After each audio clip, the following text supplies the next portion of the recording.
दोस्तों आज मैं आपको जो खबर देने जा रहा हूं वो पिछले 1 डेढ़ साल में जितनी भी एमका पर खबर आई हैं उनमें सबसे ज्यादा बड़ी है, क्योंकि जिस टेक्नोलॉजी पर ये खबर है उसके बिना ये मान लीजिए कि एमका एक टीन का डिब्बा ही है। ना सिर्फ एमका बल्कि अगर ये टेक्नोलॉजी ना हो तो जितने भी स्टेल्थ लड़ाकू विमान हैं जैसे कि अमेरिका का F-22 रैप्टर या F-35 लड़ाकू विमान या इवन जोन से नए बन भी रहे हैं जैसे कि चीन का J-20 स्टेल्थ लड़ाकू विमान, ये सारे के सारे बेकार हो जाएंगे बिना इस टेक्नोलॉजी के। और यही क्रिटिकल टेक्नोलॉजी पर आज एडीए यानी कि एरोनॉटिकल डेवलपमेंट एजेंसी, जो एक डीआरडीओ की ही शाखा है और इस समय पूरे एमका प्रोग्राम को हेड कर रही है, उसी ने ये बड़ी खबर दे दी है। और मैं आपको ये सारी चीजें विस्तार से बताने जा रहा हूं, तो बहुत ही इंपॉर्टेंट वीडियो है, बहुत ही ध्यान से सुनिएगा मुझे।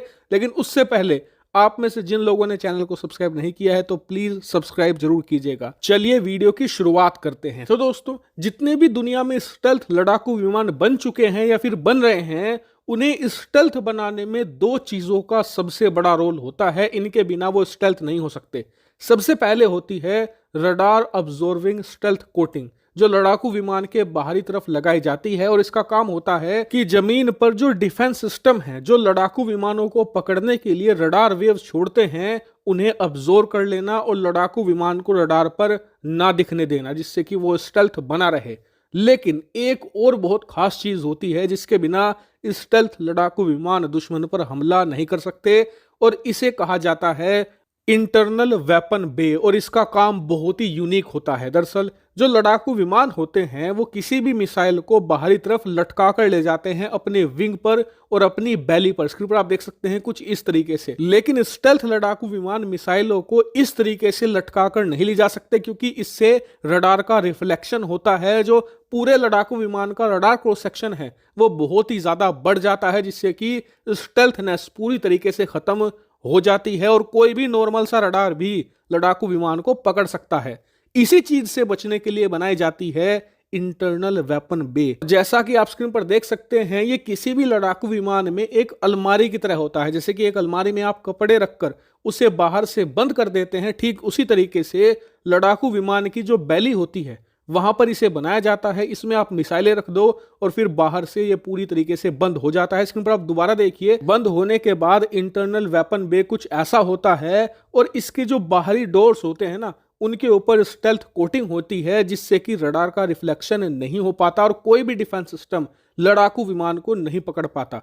और जब हमला होना होता है ना, तो अचानक से ये गेट खुलते हैं, मिसाइलें रिलीज कर दी जाती हैं और जल्दी से डोर फिर से क्लोज कर दिए जाते हैं। और इसका फायदा कुछ इस तरीके से उठाया जाता है कि मान लीजिए अमेरिका के पास F-22 रैप्टर है, वो बड़ी आसानी से किसी भी देश में घुसकर सैन्य कार्रवाई करके वापस भी आ सकता है। उस देश को पता भी नहीं चलेगा कि किसने अटैक किया, कौन से लड़ाकू विमान से हुआ हमला और किस दिशा से हुआ। ये एक बहुत ही बेहतरीन क्वालिटी होती है और इसीलिए इस पूरी की पूरी फैसिलिटी को बीस्ट मोड भी कहा जाता है। और जैसा कि मैं आपको पहले ही बता चुका हूं कि ऐसा ही बीस्ट मोड भारत के एमका में भी होगा, लेकिन इस पर अभी तक कोई बड़ी खबर सामने नहीं आई थी। लेकिन आज इस पर सबसे बड़ी अपडेट आ चुकी है। दरअसल आप अपनी स्क्रीन पर देखिए, जो बीईएल है उसने एक बड़ा एमओयू साइन किया है एडीए यानी कि एरोनॉटिकल डेवलपमेंट एजेंसी के साथ में, जो एमका का निर्माण कार्य कर रही है। बात करें इस एमओयू की डिटेल्स पर, तो बताया गया है कि जो ये बीईएल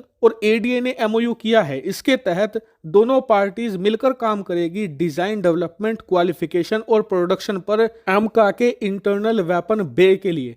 हालांकि अब बात करें कि कितने ज्यादा वेपन बे होंगे हमारे एमका में, तो देखिए जितने ज्यादा वेपन बे होते हैं इसका मतलब लड़ाकू विमान उतनी ही ज्यादा बड़ी और भारी भरकम मिसाइलें कैरी कर सकता है, उसकी अटैक कैपेसिटी उतनी ही ज्यादा होती है। लेकिन अभी तक भी ये अपडेट नहीं आया है कि एमका में कितने वेपन बे होंगे, लेकिन हम चीन के J-20 और अमेरिका के F-22 रैप्टर से ये अंदाजा लगा सकते हैं। क्यों? क्योंकि जो भारत का एमका है वो भी डबल इंजन है और चीन और अमेरिका का जो F-22 रैप्टर और J-20 है वो भी डबल इंजन है, और उन दोनों में ही तीन तीन वेपन बे हैं। एक होता है बिल्कुल सेंटर में, इसके अलावा एक एक बे दोनों साइड में मेन बे के आसपास ही होते हैं, यानी कि टोटल 3 बे होते हैं। लेकिन आपको बता दूं कि जो स्टेल्थ लड़ाकू विमान है सिर्फ इंटरनल बे में ही वेपन नहीं ले जा सकते, आप उन्हें नॉर्मल लड़ाकू विमानों की तरह लटका कर भी ले जा सकते हैं, लेकिन इससे होगा ये कि बीस्ट मोड ऑफ हो जाएगा और लड़ाकू विमान की स्टेल्थनेस खत्म हो जाएगी। लेकिन आपको एक बड़ी अपडेट ये भी दे दूं कि हमें ये नहीं पता चला है कि बे कितने होंगे, लेकिन ये पता चल चुका है कि बे की लंबाई और चौड़ाई कितनी होगी। दरअसल बताया गया है कि जो इंटरनल बे होगा उसकी लंबाई 4.2 मीटर होगी और चौड़ाई होगी 2.2 मीटर। बताया जा रहा है कि जो ये बैली वाला मेन बे होगा उसकी डायमेंशन है। बात करें कि फायर साइकिल कितना होगा, मतलब कि बे खोलकर कितनी देर में मिसाइल फायर की जाएगी, तो वो होगा मात्र 2.5 सेकंड। वहीं इन बे की जो कैपेसिटी है वो करीबन 1.5 टन बताई जा रही है। हालांकि फिलहाल इस मामले पर यही खबर थी, लेकिन आप चैनल को सब्सक्राइब करके रखना क्योंकि आने वाले कुछ दिनों में एमका पर बड़ी अपडेट आने वाली है। फिलहाल इस वीडियो में इतना ही। Thank you very much for watching video.